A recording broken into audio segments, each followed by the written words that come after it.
మాట పలుకు తెలియనిది, మాటున ఉండే మూగమది, కమ్మని తలపుల కావ్యమయే కవితలు రాసే మోహమది. రాగల రోజుల ఊహలకి స్వాగతమిచ్చే రాగమది, శృతిలయలరుగని ఊపిరికి స్వరములను కూర్చే గానమిది.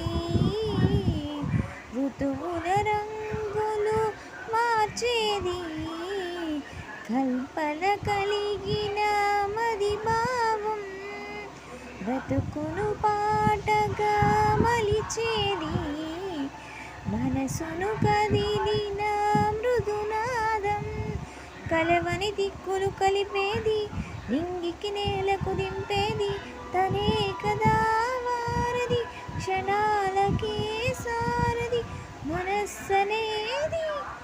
అహో, ఒక మనసుకు నేడే పుట్టిన